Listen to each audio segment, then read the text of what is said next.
আর আমাকে বিশেষত মোদি, অমিত শাহ, মমতা তিনজনই বলেছিলেন মোহাম্মদ সেলিম কি করে পার্লামেন্টে যায় দেখে নেব। তারপর 2019-এ অনেক চক্রান্ত হয়েছিল, আমি নেই। আমি বলেছিলাম যদি সংসদে বলতে না দাও আমি সড়ক থেকে বলবো। পোল পণ্ডিত তাদের মিথ্যা প্রমাণিত করবে মানুষ তার নিজের রায় দিয়ে।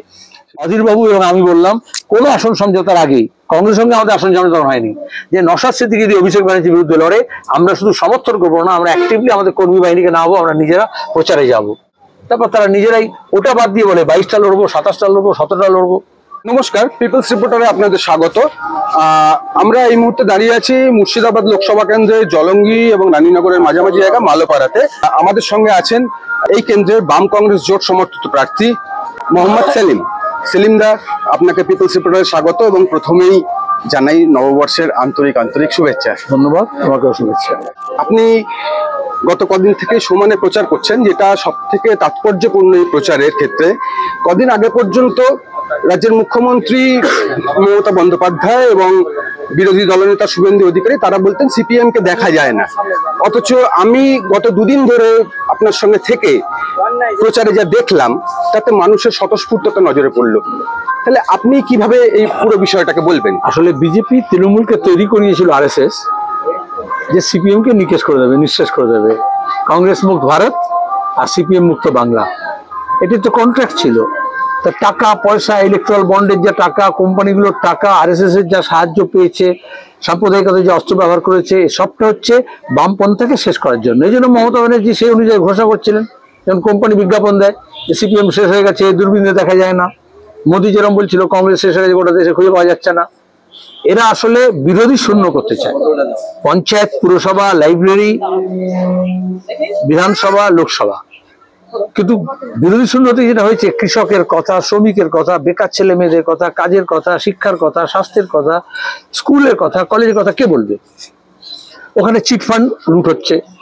সারদায় দেখা গেছে নওদায় কিভাবে হাতে টাকা নিচ্ছে।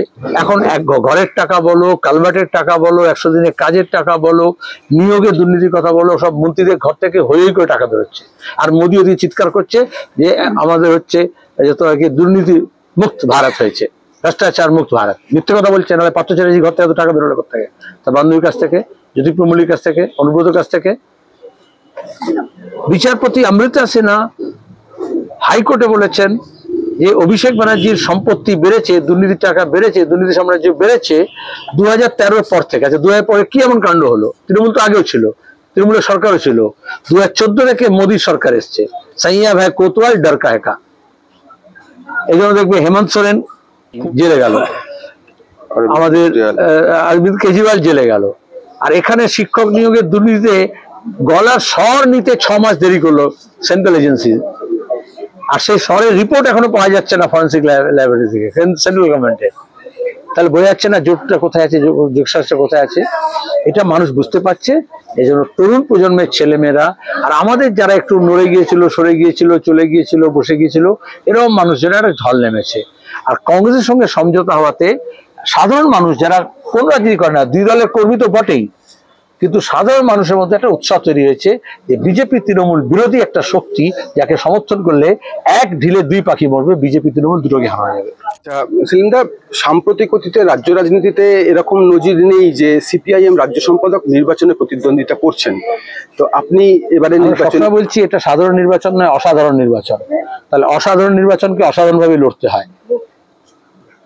জটিল প্রশ্নের জটিল উত্তর হয়, সহজ প্রশ্ন থাকলে সহজ উত্তর হয়।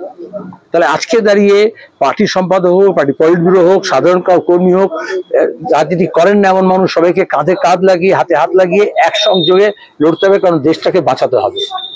কাল সংসদীয় গণতন্ত্র, ধর্মনিরপেক্ষতা নীতিকে বাঁচাতে হবে। আরএসএস এই দেশে একটা হিন্দুত্ববাদী রাষ্ট্র তৈরি করতে চাইছে, যেটা হচ্ছে ইসরায়েলের নামান্তর হবে। তাহলে আজকে যা গাজায় প্রতিদিন হচ্ছে, যেভাবে মানুষ খুন হচ্ছে, শিশু খুন হচ্ছে, আমাদের এই রাজ্যে তা আমি হতে দেবো? এই দেশে হতে দেবো আমরা? যা মণিপুর হচ্ছে তাকে আমার উত্তরবঙ্গে হতে দেবো? সেই জন্য আমাদের সবাইকে নিয়ে রাস্তায় নামতে হয়েছে, মাঠে নামতে হয়েছে।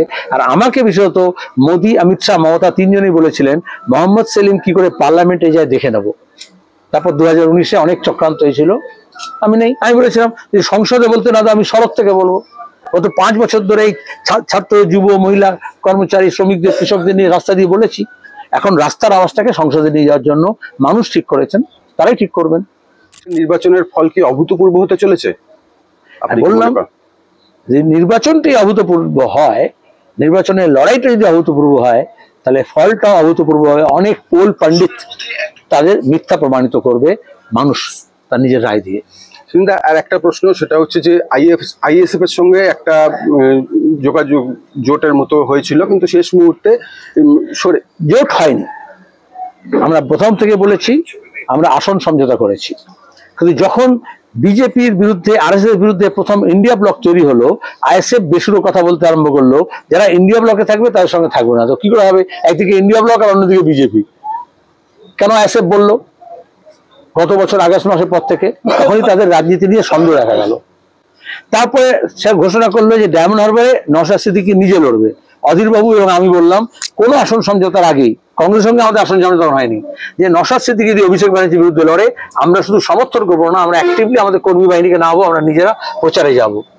তারপর তারা নিজেরাই ওটা বাদ দিয়ে বলে 22টা লড়বো, 27টা লড়বো, 17টা লড়বো। যেখানে দীপশিতা কল্যাণ ব্যানার্জিকে হারাবে সেখানে বলে আইএসএফ ক্যান্ডিডেট, যেটা মোহাম্মদ সেলিম তৃণমূল এবং বিজেপিকে হারাবে সেখানে বলে প্রার্থী দেবো। তাই বোঝা যাচ্ছে তো, যাদবপুরে যেখানে সবাই জানে যে ভাঙড়ে সিপিআইএম এবং আইএসএফ মিলিতভাবে নওশাদ সিদ্দিকীকে সংযুক্ত মোর্চার এমএলএ করা হয়েছিল। তারপরে যখন ওর উপরে তখন জেল হলো, যখন ওর উপর মিথ্যা মামলা হলো, অত্যাচার হলো, আমরা কংগ্রেসকে নিয়ে বামফ্রন্ট রাস্তায় নামলাম আইএসএফকে নিয়ে। কলকাতায় একটাই মিছিল হয়েছে গত 2 বছরে, যেখানে আইএসএফ, কংগ্রেস এবং বামফ্রন্ট একসঙ্গে মিছিল করেছিল, তা ছিল নওশাদ সিদ্দিকীর মুক্তির দাবিতে। তাহলে এখন কি এমন বাধ্যবাধকতা হলো যেখানে তারা বিজেপি বিরোধিতা ছেড়ে দিয়ে, তৃণমূল বিজেপি বিরোধিতা ছেড়ে দিয়ে বামফ্রন্ট কংগ্রেসের বিরোধিতা নেমে গেল? এখানে রাজনীতির গন্ডগোলটা আছে। দ্বিতীয় হচ্ছে মিডিয়া কি করে জানো তো, তোমার জামা যা সাইজ আছে তার থেকে বড় জামা বানিয়ে দেয়, তা তোমার সারা জীবন কেটে যাবে সেই জামা ফিট করতে গিয়ে। তো এরকম ইলেকট্রাল বন্ডের টাকা নিয়ে মিডিয়া এরকম প্রতিদিন করে। যারা সিপিএম কে বয়কট করে, খবর দেয় না, তারা কিন্তু প্রতিদিন এই আইএসএফ চিৎকার করলো। আমরা এর আগে দেখেছি সিপিএম কে যাদেরকে আমরা এক্সপেল করেছি এর আগে, 1 সপ্তাহ 10 দিন খুব নিয়ে হয়েছে করে, তারপর তাদের ভুলে যায়। সুতরাং বাম ফ্রন্টের সঙ্গে থাকলে আইএসএফ এর যে রাজনৈতিক পরিচয় এবং চরিত্র থাকতো, বামফ্রন্টের বিরোধিতা করলে তার সেই রাজনৈতিক চরিত্র এবং পরিচিতি হারিয়ে যাবে। একদম শেষ প্রশ্ন সেলিম দা, মুর্শিদাবাদ কেন্দ্রের বাম কংগ্রেস জোট প্রার্থী হিসেবে এই কেন্দ্রের মানুষকে আপনি কি বার্তা দিতে চান? মুর্শিদাবাদ একটা পিছিয়ে পড়া জেলা, মুর্শিদাবাদ কেন্দ্র তার মধ্যে পিছিয়ে পড়া, একেবারে সীমান্ত এলাকা। দেশ ভাগের ফলে সবচেয়ে বেশি কঠিন অবস্থা হয়েছে যারা সীমান্তে, বিএসএফ এর অত্যাচার আছে, ঠিক মতো চাষবাস করতে পারে না, অথচ সেখানে দাঁড়িয়ে স্মাগলিং হচ্ছে, কিন্তু সাধারণ মানুষের উপর মিথ্যা মামলা দিচ্ছে। কেন্দ্র এবং রাজ্য সরকার যোগসাজশে তারা এই সমস্ত বেআইনি কারবার চালিয়ে যাচ্ছে। এই যে অনুব্রত সব গরু পাচার কাণ্ড দেখলে তুমি, কিন্তু সীমানায় যারা সাধারণ মানুষ, কৃষক, তাদের উপর অত্যাচার হয়, সেটা বন্ধ করতে হবে। ভারত পাকিস্তান ভাগ হওয়ার পরে কিছুতেই রেল লাইন, রাস্তাঘাট এগুলো পূব প্রান্তে হলো না, বললো ওটা পাকিস্তানের সীমানা, এখন তো বাংলাদেশ। তাহলে এখন শুধু উত্তর দক্ষিণ পূব ঘেঁষে হবে তা নয়, সেটাও করতে হবে, নাহলে সংযোগ না বাড়ালে শিল্প কল কারখানা হবে না। পূর্ব পশ্চিমও হবে, বাংলাদেশের সঙ্গে ভারতের ইন্টিগ্রেশন আরো বেশি হবে। মুর্শিদাবাদের রাস্তা মুর্শিদাবাদের মাঝখানে চলে আসবে। একসময় মুর্শিদাবাদ বাঙ্গাল, বিহার, উড়িষ্যা, শুধু বাঙ্গাল, বিহার, উড়িষ্যার কেন্দ্র ছিল, আজকে প্রান্তে আছে। তাহলে যদি ইস্ট ওয়েস্ট করিডর হয়, রাজশাহী এবং মুর্শিদাবাদের মধ্যে যদি যোগাযোগ তৈরি হয়, ল্যান্ড বর্ডার তৈরি হয়, ট্রেন যোগাযোগ হয়, ব্রিজ হয়, তাহলে মুর্শিদাবাদের ব্যবসা বাণিজ্য আরো বাড়বে এবং বাংলাদেশেরও পশ্চিমাঞ্চল, উত্তর পশ্চিমাঞ্চল আর আমাদেরও উত্তর পূর্বাঞ্চল এবং এই পূর্বাঞ্চলের সঙ্গে যোগাযোগটা আরো বেশি বাড়বে। তৃতীয়ত, এখানে শিক্ষা প্রতিষ্ঠান, স্বাস্থ্য প্রতিষ্ঠান, হাসপাতাল। এই রানীনগরে তুমি জানো ইসলামপুরে একটা হাসপাতাল ছিল বাম আমলে, এখন সেখানে একটু চিকিৎসার সুযোগই নেই, ডাক্তারই নেই। এরকম অসংখ্য স্কুল এবং মাদ্রাসা বন্ধ হয়ে গিয়েছে। আলিগড় বিশ্ববিদ্যালয়ের ক্যাম্পাস আমাদের সময় তৈরি হয়েছিল, এখন মমতা মোদী মিলে সেটাকে প্রায় তুলে দিচ্ছে। ঘোষণা করেছে মুর্শিদাবাদ বিশ্ববিদ্যালয়, কিন্তু কার্যকর করতে পারেনি। আমি নিজে কারিগরি শিক্ষা দপ্তরের মন্ত্রী হিসেবে এখানে পলিটেকনিক, আইটিআই একটা নেটওয়ার্ক তৈরি করা হয়েছিল, কয়েকটা হলো, তারপর গত 12 বছর ধরে একটা হচ্ছে না। কেন হয় না? তাহলে এখানকার ছেলে মেয়েদের দক্ষতা আছে, কারিগরি দক্ষতা আছে, মেধা আছে, বুদ্ধি আছে, তারা কেন পরিযায়ী হয়ে অন্য রাজ্যে যাবে? এখানে দাঁড়িয়ে নিজের বাড়িতে থেকে, নিজের জেলায় থেকে যাতে এই রাজ্যকে গঠন করতে পারে, সেটা হবে। মুর্শিদাবাদ এক সময় ইউরোপের যে কোনো গ্রাম থেকে মুর্শিদাবাদের গ্রাম অনেক বেশি উন্নত ছিল। আজকে দাঁড়িয়ে ভারতের অনেক গ্রাম থেকে মুর্শিদাবাদের গ্রাম পিছিয়ে গেছে। তাহলে আমরা চাই মুর্শিদাবাদ তার ওই ঐতিহ্যকে ফিরে পাক, উন্নয়নের শিখরে উঠুক। সেলিমদা, আপনি এই অসম্ভব ব্যস্ততার মধ্যেও আমাদের এতটা সময় দিলেন পিপলস রিপোর্টারকে, তার জন্য অসংখ্য ধন্যবাদ। নমস্কার।